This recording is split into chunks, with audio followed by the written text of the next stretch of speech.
मैं वरुण आज आप सभी के सामने अपने कुछ शेर, कुछ गज़लें लेकर पेश हुआ हूँ। इससे पहले कि किसी गज़ल से शुरुआत करूँ, एक दो शेर पढ़ना चाहूँगा, जो मैंने अपने जीवन के सबसे कठिन समय में लिखे थे।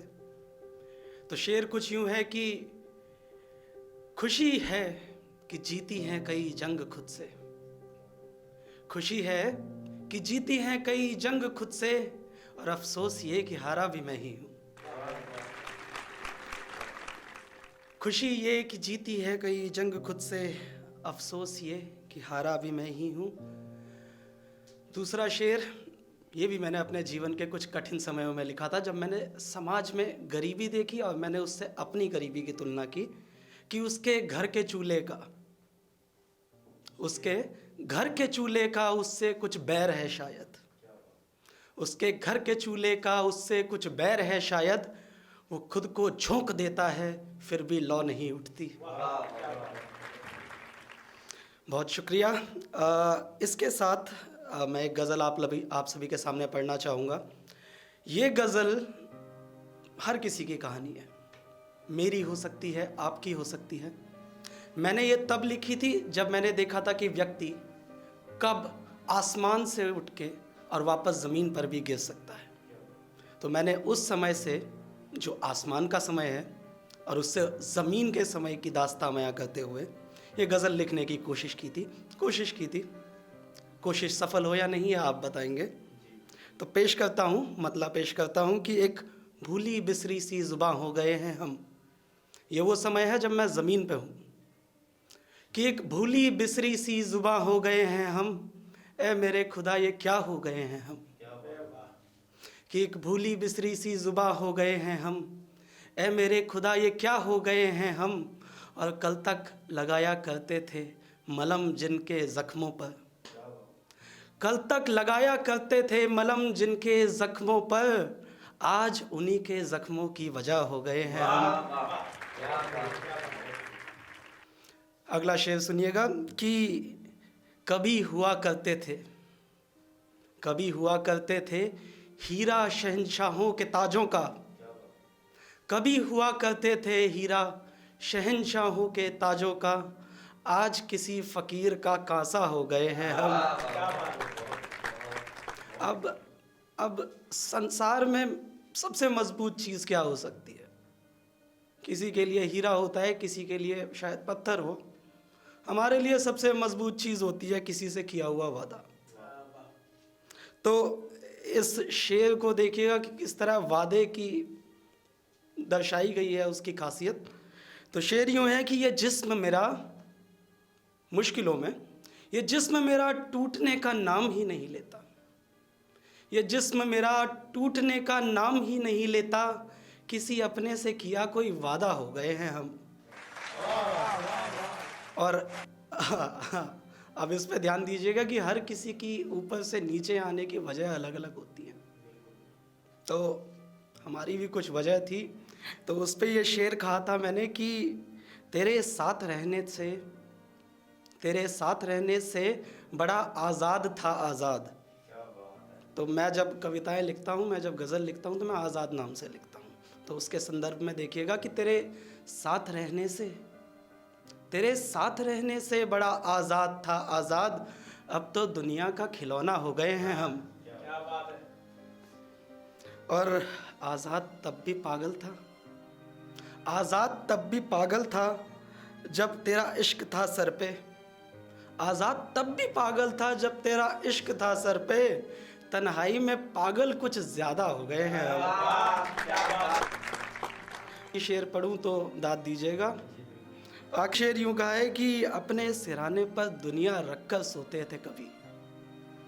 अपने सिराने पर दुनिया रखकर सोते थे कभी, अब तो गुमनामियों पर आमादा हो गए हैं हम। ऐ मेरे खुदा ये क्या हो गए हैं। शुक्रिया।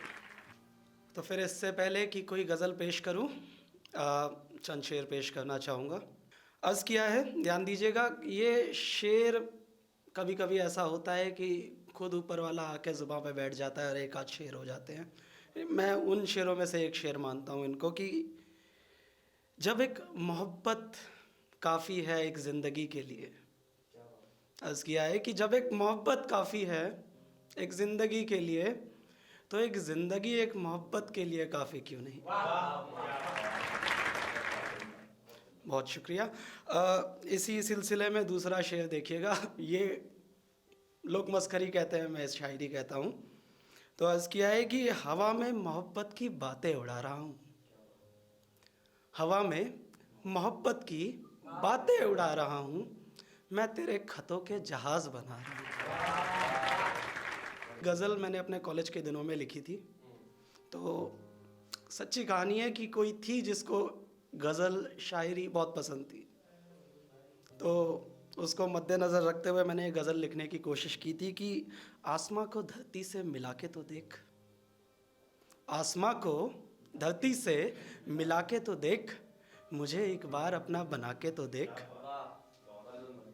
और ये चांद जल उठेगा तेरी सबाहत देखकर, ये चांद जल उठेगा तेरी सबाहत देखकर, अंधेरी रात में अपनी छत पर आकर तो देख।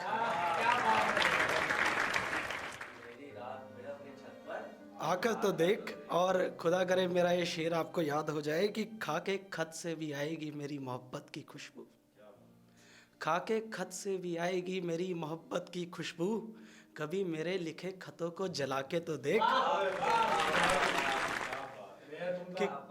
कि खा के खत से भी आएगी मेरी मोहब्बत की खुशबू, कभी मेरे लिखे खतों को जला के तो देख, और मेरे लफ्ज़ अल्फाज सब गज़ल हो जाएंगे, मेरे लफ्ज़ अल्फाज सब गज़ल हो जाएंगे, तू मेरी आवाज़ से आवाज़ मिला के तो देख, मेरी आवाज़ से आवाज़ मिला के तो देख। और तेरा नूर ऐसा है, कैसा है कि तेरा नूर ऐसा है जैसे ताक पर चिराग रोशन हो,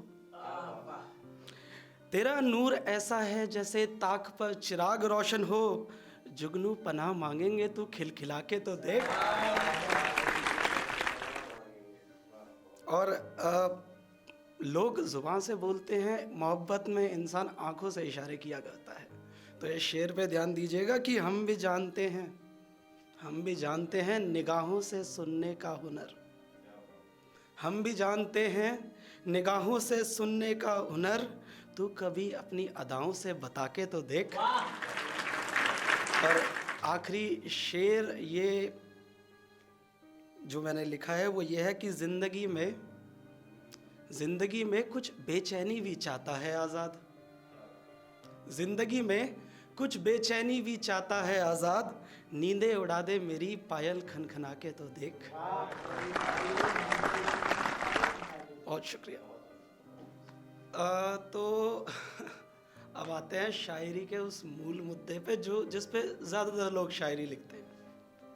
सबका दिल टूटा है, यहाँ हमारा भी टूटा है। तो चंद शेर पढ़ूंगा पहले अपने हालात पे जो उस समय हुआ करता था, उसके बाद एक छोटी सी नज़्म पेश करने की कोशिश करूंगा।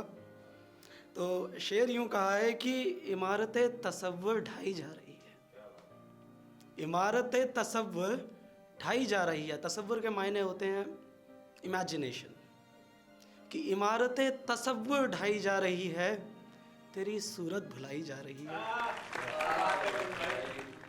बहुत शुक्रिया।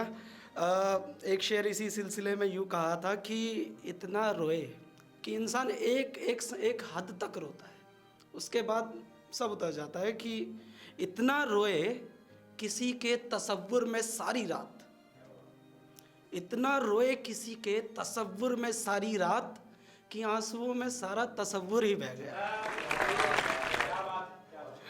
बहुत शुक्रिया। इसी सिलसिले में एक नज़्म पेश करना चाहूँगा कि अब यकीनन जब मेरा दिल टूटा तो मैं काफ़ी समय तक कुछ लिख नहीं पाया। फिर मेरे दोस्तों ने मेरे से पूछना शुरू किया कि भाई अब क्या हो गया, आशिकी ख़त्म तो शायरी ख़त्म, ऐसा होना चाहिए था। तो उसके जवाब में मैंने एक नज़्म लिखने की कोशिश की।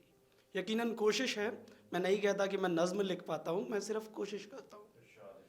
तो नज़्म यूँ गई है कि अब मिसरे मुकम्मल नहीं होते, अब मिसरे मुकम्मल नहीं होते, शेर 2 से 4 नहीं हो पाते, और पूछते हैं कि वजह क्या है, वो शब्द मेरे से वजह पूछते हैं कि वजह क्या है कि लफ्ज़ दिल का आईना नहीं हो पाते। जो दिल से उतार के लिख दी वो शायरी हो गई। अब वो नहीं होता कि पूछते हैं कि लफ्ज़ दिल का आईना नहीं हो पाते, क्यों अब ख्यालात हर्फ पर स्याही बनकर नहीं उभरते। क्यों अब ख्यालात हर्फ पर स्याही बनकर नहीं उभरते, क्यों खाली पन्नों पर तस्वीर बनकर अल्फाज तरन्नुम के रंग नहीं भरते। ज़माना पूछता है कि गज़ल क्यों नहीं होती, अब गज़ल नहीं होती क्योंकि तुम नहीं हो पास। बहुत शुक्रिया। मेरी शायरी को सुनने के लिए आपका बहुत बहुत शुक्रिया। उम्मीद करता हूँ आपको मेरी शायरी पसंद आई होगी। तो इस वीडियो को लाइक करें, शेयर करें और अपने विचार कमेंट में बताएं। इसी तरह की और वीडियोस देखने के लिए V3 डिजिटल मीडिया को सब्सक्राइब करें। शुक्रिया, आदाब, शब ब खैर।